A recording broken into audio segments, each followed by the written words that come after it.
So now steel authority of India limited SAIL, अब देखिए 122 रुपये 50 पैसे का लेवल आ चुका है। और ऑलरेडी मैं आपको जो कह चुका हूं कि 150 रुपये जब ये गया था तो मैंने आपसे कह दिया कि 150 रुपये पार करना आसान नहीं है, ये गिरेगा। बट सेल के अंदर कुछ अलग ही चल रहा है। इतनी वॉलेटिलिटी किसी और पीएसयू के अंदर देखने को नहीं मिल रही है। स्टॉक वापस से उसी लेवल से आ गया जहां से इसने चलना स्टार्ट किया था। तो अभी क्या करें, क्योंकि म्यूचुअल फंड का डेटा जो है ना वो पहली बार सेल के लिए इतना स्ट्रांग बनता हुआ नजर आया है। क्या सेल यहां से दोबारा 150 रुपए जा सकता है? तो अभी अगर आप देखें तो आज की दिन ना डेटा अच्छा था, बट सेल और बाकी के जो स्टील कंपनीज हैं वो भी यहां पर जो है ना तहस नहस हो गई निफ्टी की गिरावट में। और ये एक अच्छी बात नहीं। ऐसे में हो सकता है कि आपको डिप देखने को मिल जाए, लेकिन कहीं ना कहीं सेल की जो गिरावट है वो पूरी हो चुकी है। बट फिर भी अगर यहां से टूटा ये स्टॉक तो ये बहुत बुरा टूट सकता है। और ऐसे में आपको 108, 107, 105 के लेवल भी सेल के अंदर देखने को मिल सकते हैं। तो ऑलरेडी बाय रिकमेंडेशन था मेरा सेल के अंदर 121 रुपए, मुझे अभी भी याद है। और ये स्टॉक 2 बार यहाँ पर जो है ना अच्छा खासा रिटर्न बनाकर वापस मेरी वाले लेवल पर आ गया। तो अभी अगर आप देखोगे सेल ने वैसे ना अपने हिस्टोरिकल लेवल्स में अगर आप देखोगे कुछ करके नहीं दिखाया, मतलब कुछ नहीं हुआ है सेल के अंदर। जबकि वैल्यूएशन जो है ना वो बहुत अंडर वैल्यूड स्टॉक है। और इस स्टॉक का जो हाई है वो 290 रुपए के अराउंड है। 290 रुपए का स्टॉक है। अभी तक के इतिहास में इसने अपना हाईज दोबारा नहीं छुपा है। बट कहीं ना कहीं अब टाइम आ चुका है सेल का। और ये जो भी दिक्कत चल रही है पीएसयूज के अंदर, मुझे लगता है कि अभी जैसे ही ये पीएसयूज यहाँ पर सही होंगे, सेल उनमें से होगा जो सबसे पहले 150 रुपए जाएगा। ये ध्यान रखिएगा, मतलब सबसे पहले जो तेजी दिखाया वो कहीं ना कहीं सेल हो सकता है। और अभी 150 रुपये ध्यान रखिए, जब तक 150 नहीं टूटेगा तब तक कोई नई तेजी नहीं होगी। 150 टूटते ही ये 190 रुपये के चांसेस जो है ना वो ईजिली बन जाएंगे सेल के अंदर। बट अभी अगर आप देखें तो ये जो इंपॉर्टेंट लेवल्स हैं सेल के अंदर, वहां पर सेल चल रहा है और वो लेवल बच रहे हैं फिलहाल। बट अगर वो लेवल टूटते हैं तो यहाँ पर ध्यान रखिएगा 10 से 15% की गिरावट के लिए तैयार हो जाना। लेकिन अगर कोई गिरावट मेरे लिए आई भी तब भी मैं ध्यान रखूंगा, क्योंकि इलेक्शन मेरे पास है।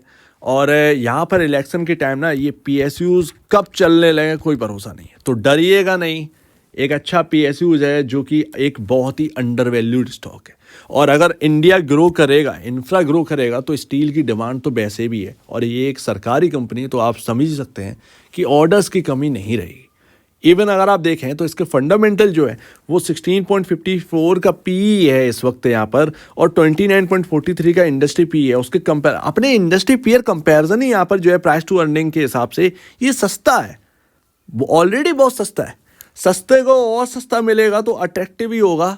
महंगे को हम महंगा नहीं बेच सकते, लेकिन सस्ते को महंगा बेच सकते हैं।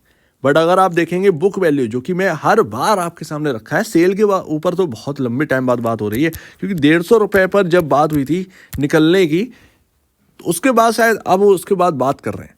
तो अभी ना 136 रुपये 32 पैसे का प्राइस है, बुक वैल्यू है। और ये अपने बुक वैल्यू के 0.91 टाइम यहाँ पर काम कर रहे हैं, जबकि इसके जो इंडस्ट्री पीआर है वो 2 टाइम पर वर्क कर रहे हैं। ठीक है, सेल के अंदर कुछ प्रॉब्लम्स है, जैसे कि आरओई और आरओसी इतना बेहतर नहीं है, लेकिन फिर भी एक अच्छी कंपनी होने के नाते, एक तीसरी सबसे बड़ी कंपनी होने के नाते, कम से कम यार कुछ वैल्यूएशन, कुछ 1.5 टाइम का जो एक प्राइस टू बुक वैल्यू है, एटलीस्ट यहाँ से मिलना तो चाहिए। तो अगर ये 1.5 टाइम का प्राइस टू बुक वैल्यू अगर यहाँ पर आता है तो एटलीस्ट यहाँ पर जो है ना 200 रुपये के जो लेवल्स हैं वो आपके सामने ईजिली आ जाएंगे सेल के अंदर, ये मेरा मानना है। और अभी तो आपने डेटा ही नहीं देखा होगा शायद म्यूचुअल फंड का, जो कि फरवरी का है, वो इतना डेटा स्ट्रांग है। फर्स्ट टाइम मैं सेल के अंदर इतना डेटा स्ट्रांग देख रहा हूँ। इवन यहाँ पर सीपीएसई ईटीएफ यहाँ पर जो है ना वो भी इन्वेस्टेड नहीं है। मान लीजिए सीपीएसई ईटीएफ यहाँ पर निवेश करने आता है तो ये प्राइस ना दिखेगा नहीं, ये प्राइस दिखेगा नहीं। बट अगर आप देखें तो यहाँ पर तीसरे नंबर की, थर्ड बिगेस्ट कंपनी है बाय नेट सेल। यहाँ पर जेएसडब्ल्यू और टाटा स्टील के बाद तीसरा जो नंबर है ना वो आपका सेल का आता है बाय नेट सेल्स, जो कि काफ़ी इंपॉर्टेंट है। प्रॉफिटेबिलिटी में हाँ धीरे धीरे थोड़ा उतार चढ़ाव ज़्यादा है, सभी कंपनियों के अंदर देखने को मिला है, बट सेल के अंदर ज़्यादा हमें देखने को मिला है। ठीक है, कोई बात नहीं है। बट सेल के अंदर वॉलेटिलिटी बहुत हुई है, स्टॉक के अंदर बहुत ज़्यादा वॉलेटिलिटी है। और ये स्टॉक ना, ठीक है वॉलेटिलिटी है, ये मेरे काम भी आएगी इलेक्शन में, ये वॉलेटिलिटी सिंपल सी बात है। 210 220 कहीं ना कहीं ये देखने को मिल ही जाएंगे इलेक्शन के टाइम। खैर यहाँ पर तीसरे नंबर की कंपनी है by net cell, but by market cap नहीं है। और जैसा कि मैं आपसे कह रहा था कि बुक वैल्यू देखिए, प्राइस टू बुक वैल्यू देखिए, 2.58 टाइम चल रहा है JSW स्टील के। टाटा स्टील जो है वो 2.10 टाइम चल रहा है अपने बुक वैल्यू की। Jindal steel and power 1.89 time.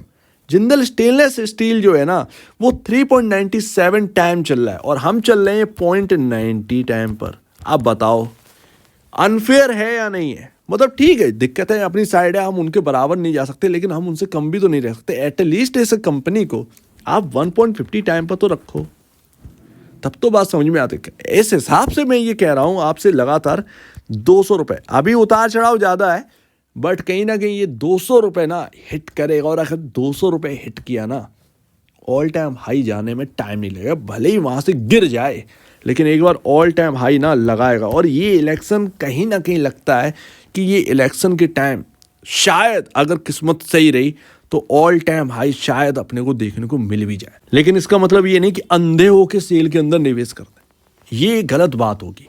फिलहाल आप देखिए म्यूचुअल फंड का डेटा कितना बढ़िया बना है, और ऐसा डेटा ना बहुत स्ट्रॉन्ग डेटा है। मतलब अगर आप देखो क्वांट ने इतना पैसा लगा रखा है सेल के अंदर, आप देखो किस तरीके से यहाँ पर बढ़ाया गया है। क्वांट मिड कैप फंड देखिए 171% अपना पैसा यहाँ पर जो है बढ़ाए है सेल के अंदर। CPSE मुझे देखने को नहीं मिला, CPSE ETF का निवेश यहाँ पर देखने को मिला। मैं इसका वेट कर रहा हूँ, ये जब निवेश करेंगे तब यहाँ पर क्या हाल होगा सेल के अंदर, कहीं ना कहीं कुछ ना कुछ बड़ा होगा उस वक्त। लेकिन अभी भी जो म्यूचुअल फंड का डेटा है वो यही कह रहा है कि शायद सेल के दिन जो है ना वो बदलने वाले हैं। तो आप ये 110 रुपए या 120 रुपए की बात करना छोड़ो, ऐसे PSU के अंदर रहिए जहां पर अंडर वैल्यूड है, जहां पर वैल्यू बढ़ सकती है। महंगे के साथ मत रहो, महंगे और महंगे होंगे, एक टाइम पर करेक्ट हो जाएंगे। सस्ता महंगा होगा बट एक टाइम पर वो उसमें करेक्शन आएगी, लेकिन वो उधर पर ही आपका जो है ना पैसा बनाकर रखेगा। महंगा जो है वो एकदम ठंडापन हो जाएगा उसके अंदर। तो सेल जो है ना वो फर्स्ट एंड बेस्ट लगता है PSUs के अंदर, जो कि यहाँ पर जो है पैसा बनाने के लिए तैयार है। तो सेल के अंदर तो आपका कॉन्फिडेंट हो गया होगा, एंड लास्ट कॉन्फिडेंट आया होगा आपको ये सारी चीज़ें समझकर। कॉन्फिडेंट होना ज़रूरी है मार्केट का। मार्केट चाहे 10% गिर जाए, चाहे 20% गिर जाए, हमारा माइंडसेट जो है ना वो ख़राब नहीं होना चाहिए कि मार्केट टूट रहा है, क्या करें, पैसा निकाल लें, क्या अब क्या होगा समझ में नहीं आ रहा है, इससे बढ़िया तुम्हें ज़मीन ले लेता, इससे बढ़िया तुम्हें बिटकॉइन ले लेता। डजेंट मैटर, पैसा बनाना है अगर निवेशक को तो इन चीज़ों का फ़ायदा उठाना सीखना होगा। तैयार हो जाओ, अपना जो है एक एम बना लो कि मुझे 1 करोड़ रुपए कमाना है, या 2 करोड़ रुपए कमाना है, या 50 लाख रुपए कमाना है। उसके लिए तैयारी करो, ना कि ये 10% चिल्लू मुल्लू के साथ नहीं रहो। दिमाग लगाओ और अपने आप को स्ट्रांग करो। मार्केट में जितना पैसा तुमको चाहिए वो सब मिलेगा, लेकिन अपने आप को कॉन्फिडेंट रखिए हर समय के लिए। अच्छा हो बुरा हो मार्केट का क्या है, माइंड सेट एक बार तैयार हो जाएगा ना, ये सब ना क्या ही बताएं, मतलब धोती फट जाएगी सेल की, इतना पैसा यहाँ पर गिरेगा। एंड अभी आप देखिए ये दिसंबर से ट्रेंड लाइन जा रही है सेल के अंदर, ठीक है, सेल के अंदर ये ट्रेंड लाइन जा रही है और इस ट्रेंड लाइन को आप ब्रेक करते हुए नहीं देख रहे होंगे। इस बार भी ब्रेक नहीं किया, लेकिन अगर ये ब्रेक हुआ, क्योंकि मार्केट के हाल जो है ना वो काफ़ी बुरे हैं, अगर इसने संभाल लिए ये ट्रेंड लाइन, आप 1 डे कैंडलस्टिक चार्ट पर बना लीजिए, इसके नीचे की क्लोजिंग जो है ना वो तंग कर देगी भाई। दिसंबर 2023 से लगातार ये ट्रेंड रहा है और हायर लोज हायर हाइज रहे, बट फिर भी यहाँ पर जो है ना तैयारी रखिए, क्योंकि इतना अंडर वैल्यूड है और ज़्यादा कितना अंडर वैल्यूड बनेगा। सिंपल सी बात, इस बात को ध्यान रखो। मैं सस्ता और सस्ता होगा, अट्रैक्टिव ही होगा, ये बात है। तो अगर ट्रेंड लाइन ब्रीच हुई तो यहाँ पर गिरावट बढ़ेगी। ऐसे में आपको 108 तक के गिरावट देखने को मिल सकती है। 108, 105 ये गिरावट के लेवल्स रहेंगे उस वक़्त के। 112 तक सुधर सकता है, लेकिन मैं 108 रुपये एक सिनेरियो को लेकर चल रहा हूँ, क्योंकि ये स्टॉक गया था हायर साइड, वहाँ से टपका और ये 108 रुपये तक आया था पिछली बार जब हम लोग की बात हुई थी, बहुत पहले की बात है। सो दैट वही हिस्टोरिकल लेवल्स दोबारा भी हमें देखने को मिल सकते हैं। तो इन चीज़ों पर ध्यान दीजिए।